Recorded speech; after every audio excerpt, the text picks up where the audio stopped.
सुबह की हल्की धूप कॉलेज की इमारत पर पड़ रही थी। हर तरफ तलबा की चहल पहल थी। उन्हीं में एक लड़की भी थी जिसका नाम हिना था। वो हमेशा सादा सिया अबा और हिजाब पहनती, नजरें झुकाकर चलती और हर नमाज की पाबंद थी।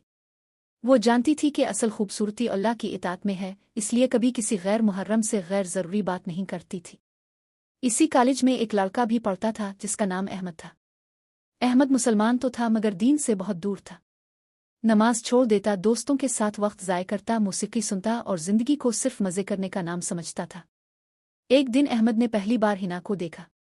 इसे हैरत हुई कि आज के दौर में भी कोई लड़की इतनी बाहिया और सादा कैसे हो सकती है। इसने कई बार कोशिश की कि हिना से बात करे, मगर हिना हर बार मुख्तसर जवाब देकर अपनी राय ले लेती। अहमद ने अपने दोस्तों से कहा, मुझे ये लड़की बहुत पसंद है। दोस्त हंसने लगे और बोले, जाकर बात कर, नंबर मांग, सब ऐसे ही होता है। लेकिन अहमद जब भी हिना के करीब जाता वो अदब से कहती, अगर कोई ज़रूरी तालीमी बात है तो बता दें, वरना मुझे मुआफ़ करें। ये अल्फाज अहमद के दिल पर असर करने लगे। एक दिन लाइब्रेरी में अहमद ने हिम्मत करके पूछा, तुम सबसे अलग क्यों रहती हो? हिना ने मुस्करा कर जवाब दिया, क्योंकि मैं अल्लाह को नाराज़ नहीं करना चाहती। दुनिया की मोहब्बत चंद दिन की है, लेकिन अल्लाह की रज़ा हमेशा के लिए है। यह जुमला अहमद के दिल में घर कर गया। इस रात अहमद बहुत देर तक सोचता रहा। इसे एहसास हुआ कि वो सिर्फ नाम का मुसलमान है, जबकि हिना वाकई अपने दीन पर अमल करती है। अगले ही दिन इसने फजर की नमाज पढ़ने की कोशिश की। इब्तिदा में मुश्किल हुई, मगर वो आहिस्ता आहिस्ता मस्जिद जाने लगा। इसने मौसीकी छोड़ दी, बुरे दोस्तों से दूरी इख्तियार की और कुरान का तर्जमा पढ़ना शुरू कर दिया। कॉलेज में सब हैरान थे कि अहमद इतना बदल कैसे गया। कुछ महीनों बाद अहमद ने कभी हिना से अपनी मोहब्बत का इजहार नहीं किया।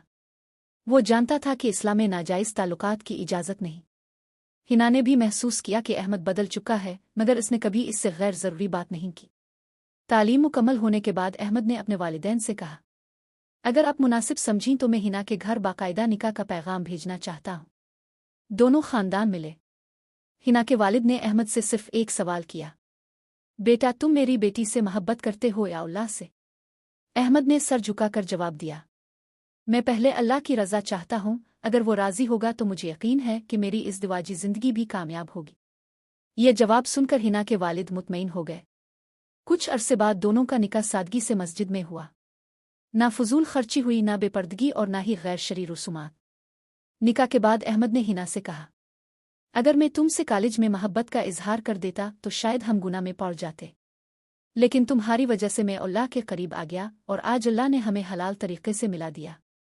हिना ने जवाब दिया, सच्ची मोहब्बत वही होती है जो इंसान को अल्लाह के करीब ले जाए, ना कि इससे दूर करे। वक्त गुजरता गया। दोनों ने अपनी ज़िंदगी कुरान, नमाज और मोहब्बत रसूल की तालीमात के मुताबिक गुजारने की कोशिश की। उनका घर सुकून, एहतराम और बरकत से भर गया। इस कहानी का सबक, अगर कोई मोहब्बत वाकई सच्ची हो तो वो गुनाह के रास्ते पर नहीं ले जाती, बल्कि निकाह तक पहुंचती है। जो अल्लाह के लिए सब्र करता है, अल्लाह इसे बेहतरीन वक्त पर बेहतरीन नेमत अता करता है।